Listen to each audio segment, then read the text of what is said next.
আমার এক ভাই বলতেছিল, উনি চায়না একটা ইম্পোর্টার এক্সপোর্টের ব্যবসা করে। উনি বলতেছিল যে উনার পরিচিত একজন আছে যিনি আহ, অনেক মানুষের কাছ থেকে টাকা নিছে, এবং উনি বলে যে আহ, এই যে যে উনি উনি মানে এভাবেই প্রমোশনটা করে যে আপনার ছেলে তো কখনো একটা মুরগি কিভাবে দৌড়ায় দেখে নাই, আপনার ছেলে তো কখনো একটা ছাগল কিভাবে কাঁঠাল পাতা খায় দেখে নাই। আমরা আপনাদের সবার টাকা নিয়ে এক টুকরো জমি কিনবো ওই গ্রামে, তারপর ওই গ্রামের ওই জমিতে মুরগি থাকবে, ওই গ্রামের ওই জমিতে ছাগল থাকবে। আপনার যখন ইচ্ছা আপনি আপনার বাচ্চা নিয়ে চলে আসবেন, আপনার বাচ্চা মুরগির পিছনে দৌড়াবে, আপনার বাচ্চা ছাগলকে কাঁঠাল পাতা খাওয়াবে। আপনারা এই যে সেম গাছ কিভাবে বড় হয়, ছাগল কিভাবে পাতা খায়, এগুলো সব আপনারা খুব সুন্দর করে আবার দেখতে পারবেন। এবং এই জন্য আপনারা সবাই আমাকে টাকা দেন, আমরা সবাই মিলে চলেন এই জিনিস করি। তো অনেকে দিছেও।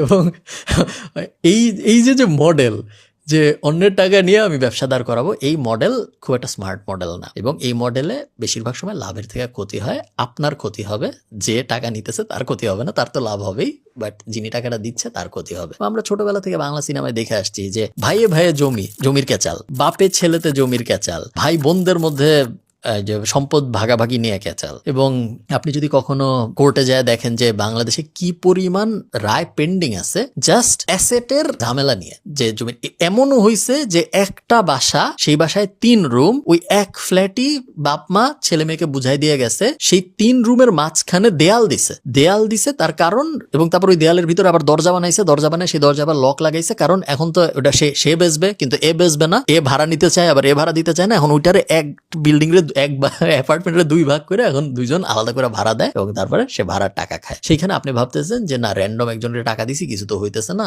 আমি বড় লোক হয়ে যাবো। এটা তো হওয়ার কথা না, তাই না? তো এই বিষয়ে আমি আসলে ভিডিও বানাইতে চাই না, কারণ এই বিষয়ে এই মানে ইনভেস্ট কোথায় করব, ইনভেস্ট করা উচিত নাকি, ইনভেস্ট করলে কিভাবে করব, এই অ্যাঙ্গেলে আমি যখনই কথাবার্তা বলি, এই সব কয়টা গ্রুপের অমুক ক্রাউড ফান্ডিং, তমুক এই, তমুক সেই, তমুক হোটেল, তমুক, এরা সবাই মিলে আসলে আমাকেই তারপর গালাগালি করা শুরু করে। সো এটা আমার এই বিষয়ে জীবনের লাস্ট ভিডিও আপনি বলতে পারেন। আপনার টাকা আপনি ফার্ম গেটে যা পুরাই দিলেও আমার কিছু যায় আসে না, আপনার টাকা আপনি খায়া ফেললেও আমার কিছু যায় আসে না, আপনার টাকা দিয়ে আপনি কক্সবাজারে 5 তারকা হোটেলের মালিক হলেও আমার কিছু যায় আসে না, আপনি চাঁদে জমি কিনলেও আমার কিছু যায় আসে না। আমি জাস্ট একজন শুভাকাঙ্ক্ষী হিসেবে আপনাদের সাথে এই ব্যাপারটা শেয়ার করলাম। এবং আমি নিজে কখনোই এই ধরনের জিনিসপত্রে ইনভেস্ট করি না। হ্যাঁ, আমি স্টার্ট আপে ইনভেস্ট করি, বাট স্টার্ট আপে যখন আমি ইনভেস্ট করি তখন আমি শুধু ওই টাকাটুকুই স্টার্ট আপে ইনভেস্ট করি। আপনারা জানেন আমরা ফাউন্ডার্স ডে নামে একটা শো করি ইউটিউবে, শুধু ওই টাকাটুকুই আমি স্টার্ট আপে ইনভেস্ট করি, যেই টাকাটুকু আমি 100% হারাতে প্রস্তুত। স্টার্ট আপে ইনভেস্ট করা,